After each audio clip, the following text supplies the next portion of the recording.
All right, what's going on? It's your boy Yes. I'm back with another 100 NL Play and Explain. It has been quite some time, and I'm ready. I'm ready to jump back in the pool. I had to take a couple days off. I had some life stuff happen, so took some time away from poker. But I've been itching to get back and record a video and have some fun playing cards. So that's exactly what I'm going to do today. And yeah, hopefully we get into some spots. Got 3 tables of 100 going right now.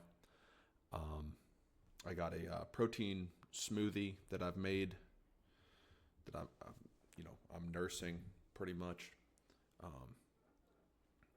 RNG in the bottom right, and I think I pulled up just like a random hand, and I think it's BBB. So I don't know how well you can see that. I have King of Clubs, Ten of Hearts. While I'm waiting for hands here, we can review this one. So there is a small blind open. I'm so rusty, I don't even really know what frequencies like I'm playing here. I think I raised this about a quarter of the time, roughly. I end up calling Queen 10-9 Rainbow. So this is a board that out of position can do a number of things on. So they could play like a small bet strategy. They could play a big bet strategy. They can't go too large because I have plenty of King Jack that defends. Especially in the ranges I use, King Jack is a pure flat from the big blind BVB. So whatever strategy they use, they need to be sure to protect with some checks, and that's what my opponent goes ahead and does. So he checks, and the action's on me, and we'll get back to that hand in one moment. So Jack 5 Deuce Rainbow. I'm going to go ahead and start with a small bet here. You can mix, but I think this hand is pretty nice to c-bet, especially on this type of texture. This card is quite nice for me. And with the Ace of Diamonds, you're unblocking some of the floats, like the heart floats, club floats. So I'm going to go ahead and continue barreling. And this is going to be a larger bet. So this is like the secondary candidate. The other candidate would be like having the Ace of Spades, right? I would always want to bluff that as well. So here, I'm going to go ahead and barrel, and we get the fold.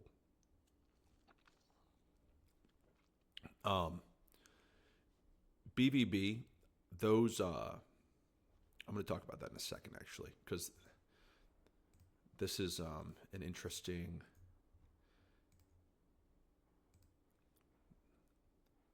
This will fold. Oh, shoot. So let me go ahead and. There we go. Okay. I think this is a mix versus 2.5. I'm okay raising this. And then going to open up this here. Hopefully I have some time to talk about these BVB hands on the bottom right. I've been doing some studying, basically studying turn play. And found some interesting things. So back to this hand. Our hand having the straight draw, like we could bet sometimes at like, mixed frequency, but my intuition is like to check this back, right? Because I'm not like valuing many hands when I bet. So we go ahead and check back. And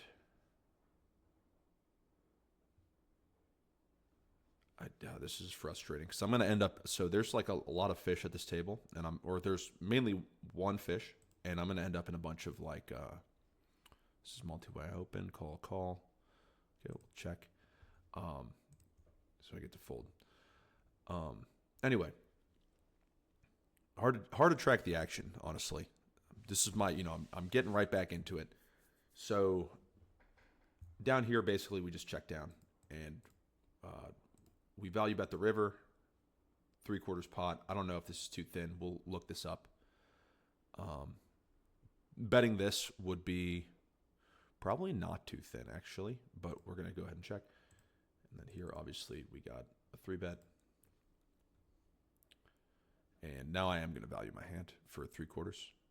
So you could use pot as well. I think 3/4 is probably the size I would use for all my hands. Here, my opponent is quite short, so I think just starting with a check or a bet. This hand is nice to check just because you get players just doing, a lot of these guys will just stab crazy stuff. I don't know if it's best to call or just to jam myself, so I'll go ahead and call. I think most of his hands are just drawing stone dead at this point, so check. Hopefully he puts the rest in for us and we can call it off. If not, we can jam river. Okay. These pocket nines. So we could have check jammed flop. I think that size is telegraphing quite a bit of strength, so check jamming the flop is quite nice because he in this situation, I guess he didn't really care about the overcard, but there may be some opponents that are like a little bit more trigger shy when they see like the queen or the king turn card, etc. Anyway, so I'm gonna look up this river spot here. I ended up betting, and then my opponent folded.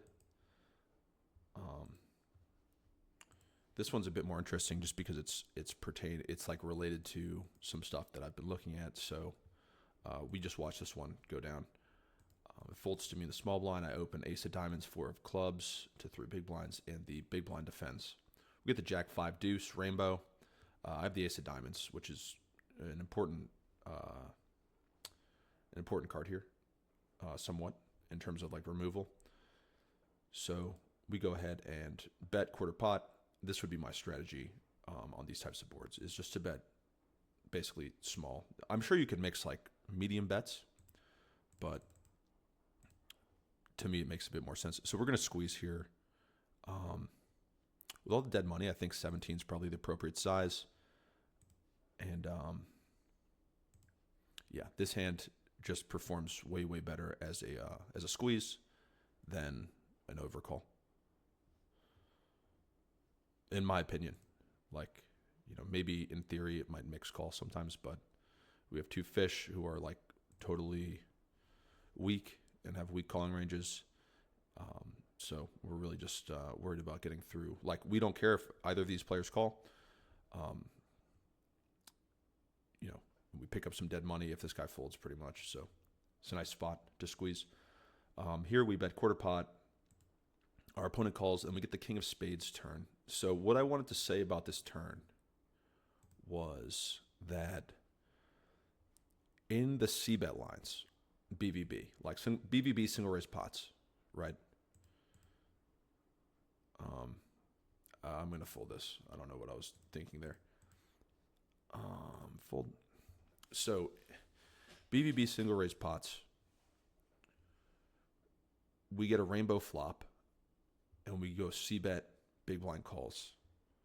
The turn barrel frequency in these configurations is way, way, way lower than it would be if this was a 2-tone board.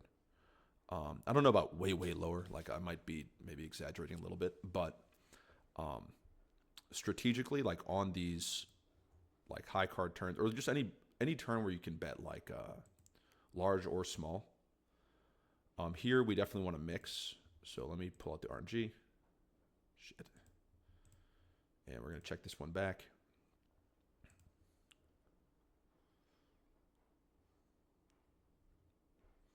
My opponent checks again. I could consider bluffing now. I think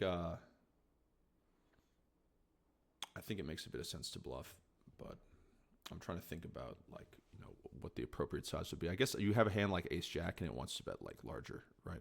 So we can bet large and then barrel on a heart run out. Here, we have a flat here, checks back. So these are some pretty weak ranges. I'm going to go ahead and bet. We have some equity, which is nice. And our opponent raises, so we're okay folding this, obviously. Interesting raise from our opponent.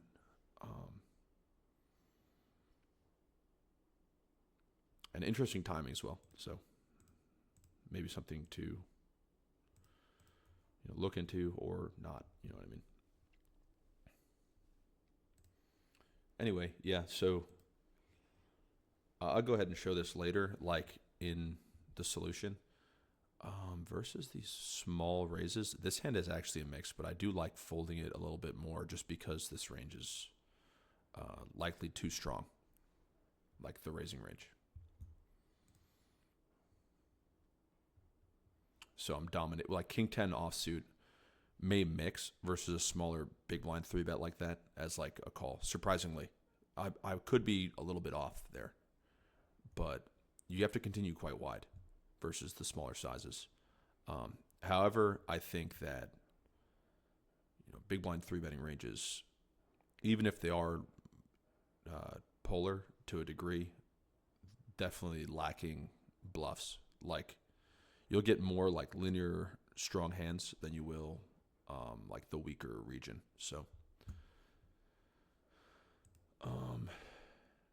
I wonder if there's any other like interesting spots we just played. So this video, I'm gonna go around 4 more minutes, and then I will dice this up. I'll do like a 5-minute hand review, maybe of this BVB spot, and just show you what I mean about turn barreling.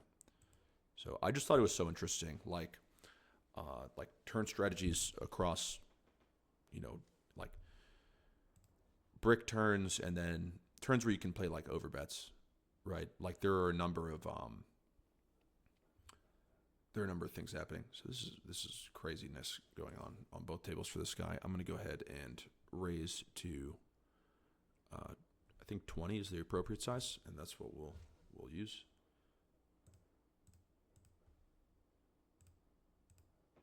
And now all of a sudden we're in 3 hands. So hopefully my opponent rips it on me. Call it off. Jack 7 deuce. Fold here. And then here, this hand, pretty sure this is a mix. Fold. And then we'll bet quarter pot here. Could bet smaller.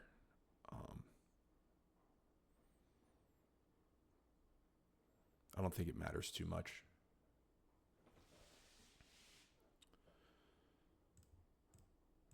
Now, if like my opponent has a hand like queens, right, or like even kings, right?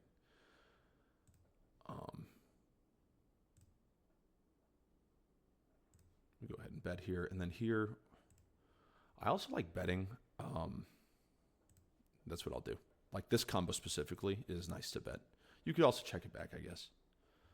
And then it's a nice run out. We're going to just go all in. This combo will check back. You could bet it sometimes, but I think generally it's going to want to check back. And then we get the king. We get the king river. So we'll always. Should I always barrel this? I'm not exactly sure.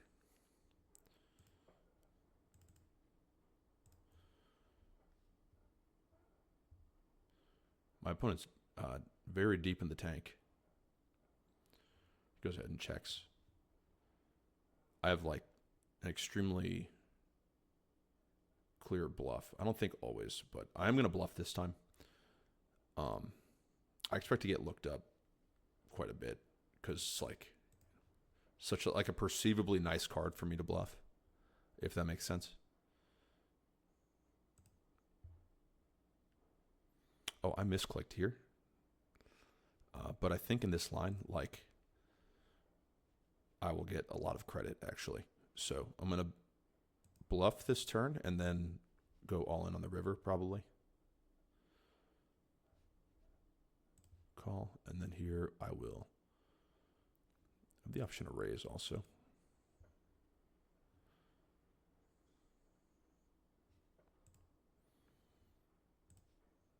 Check. This is a great turn to barrel. I don't know if I want to like be putting in tons of money, but I'm going to use like a pot size. I think just by default, just using pot or a small overbet is fine. And then here, my hand's nice to bet for value. You value like 7 6s, some ace high region. and I don't expect a lot of bluffing on that type of run out. Okay, so we're at the 15-minute mark. I'm going to go ahead and sit out the next big blind on a bunch of these tables so that we could do some hand review.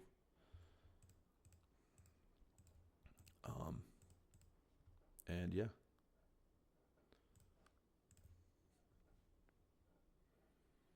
I was okay. Like this is how bad I was this session. I was like so all over the place.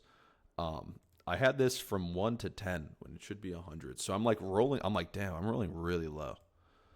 Like just taking like extremely passive actions the entire video. So, that making me feel a little bit dumb. I guess it is a little bit dumb, right? But yeah, this is my first day back playing. After quite some time. We get 3-better call. I guess we have two. We have like one fish in the small blind, but I think this hand performs better as a raise. And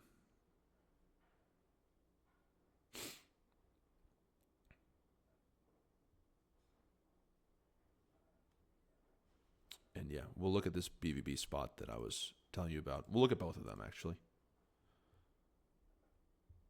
And I guess we could look at maybe one more. Right? Like there's this one where I won with a full house because I'm amazing at poker and I get dealt aces and cooler the shit out of people. All right, this type of board texture, I feel comfortable range betting. This hand specifically, I think, is pretty nice.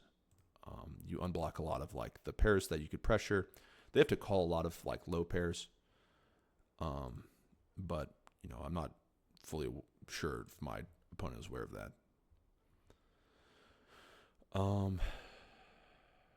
What do I got going on here? A couple more hands.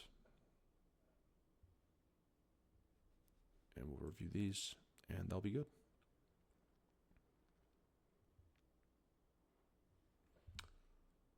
I'm going to avoid firing up GTOW until I'm off these tables, just because I know, like, God forbid someone watches video and then they're like, oh, dude, you're fucking on GTOW, like, while you're playing. It's like, no, I legitimately never do that.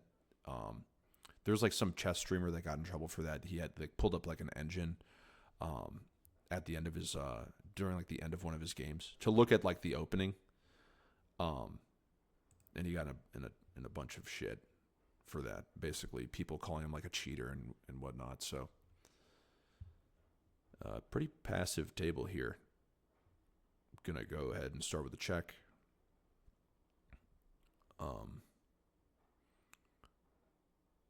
It's kind of shitty. Like, I think that I would almost always have to fold the flop, even if this fish bets.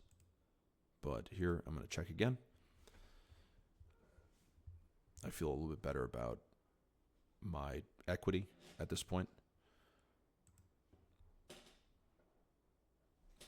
And then on the side, I might as well here. I'm going to go over here. I'm going to pull up GTOW off screen. God damn. We'll go ahead and fold this. I don't want to get too out of line at the tail end of the video. And then we will look at this BVB spot. So on the side here, I'm just pulling up these the solution. Use simple, okay. Call, and then we get Jack 5 deuce rainbow. So, oh, whoops. There we go. All right, so this first spot here, we have Jack of hearts, 5 of spades, deuce of clubs. So Jack of hearts, 5 of spades, deuce of clubs. And we can go ahead and look at the strategy. So you can use a larger bet. I guess it's like mixing. Maybe we just solve this using the AI solution for one size. It's probably a little bit nicer.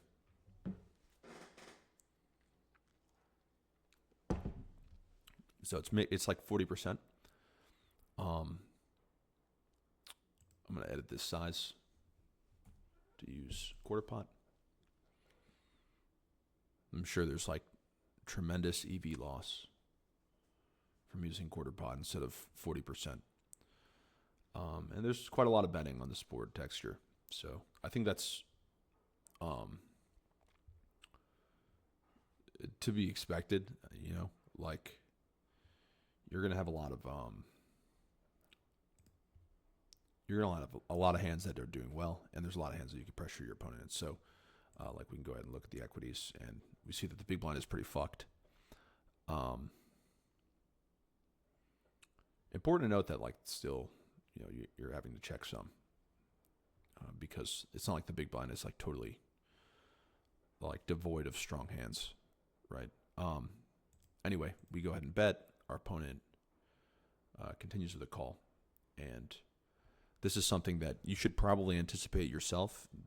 Is that your opponent's not going to be, you know, especially regs in particular, they're not going to be raising a ton. So it's like, it's okay to like, it's more permissible to range bet these spots. Even though I mean already on this board, I can't imagine the EV loss of range betting is like that significant at all.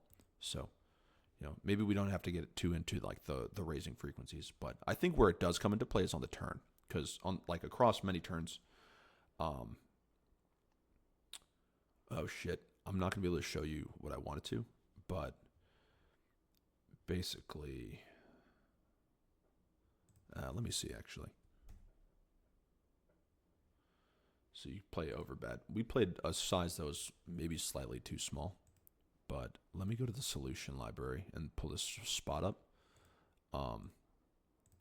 so that I can show you the difference between like a two-tone and a rainbow board on this turn. So like say we just go 1/3 call, and then we can look at the aggregate.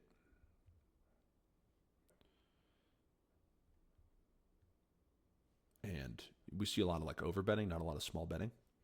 I'm going to go ahead and guess if this is like, for instance, like the jack of spades. You're going to see more small betting. You're going to see like a higher frequency of betting as well.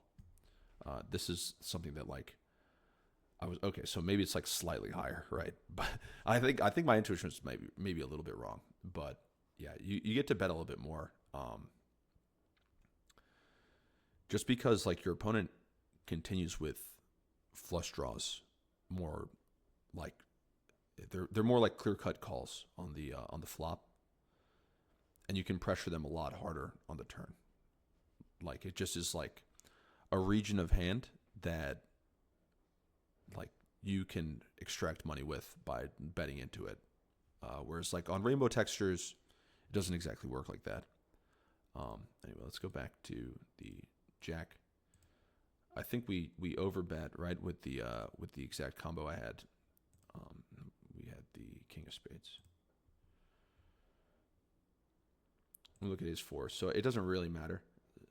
The ace of spades is always going to barrel, and then like the secondary candidate for me would be like having a diamond, like the ace of diamonds, because you're unblocking more folds. But I don't think it doesn't look like it makes much difference. And maybe we look at one last spot here. So what is this? Okay, so this is like low. The thing with this spot is like I have no idea where to even begin, because it's low jack versus cutoff. So like I don't really like, I've never studied low jack versus cutoff 4-bet pots. It's just not that. It's not like a frequent spot, right? So like, why am I going to invest a ton of time into like trying to understand all the nuance? Looks like I raised maybe a little bit too large. So we go ahead and raise to 18, and our opponent calls.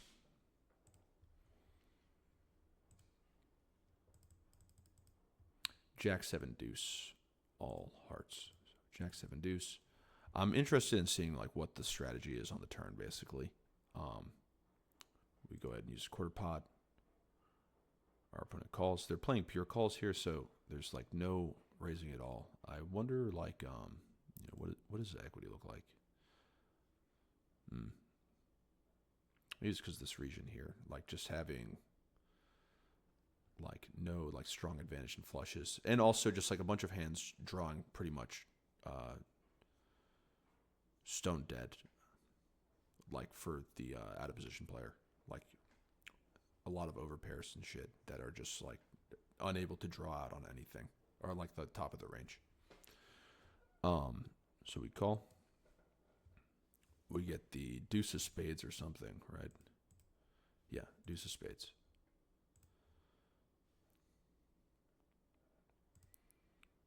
Aces continue to barrel, so it's nice that I found that. But I use this quarter pot size again. I felt a little bit weird about it. I wasn't exactly sure what to go with, and yeah. So I don't know. Like that's the thing is like I'll need to sit with this spot for a while. This is kind of like how I study, right? It's like I'll sit with a spot for a while and then like I'll try and pick it apart, or like I get kind of more out of looking like at aggregate reports so I can understand what's going on more than just looking at specific or the minutia, because it's easy to get caught up in that. So anyway, yeah, that's going to be the whole video, I think. It was, a quick 15 minutes of playing pretty much. But I'm just happy to be back, happy to be home and playing some poker. I hope everyone is having a good 2025 so far. And staying warm because it's cold even down here in Texas. So with that, I will see you guys in the next video, probably coming out in a few days. And yeah, thanks.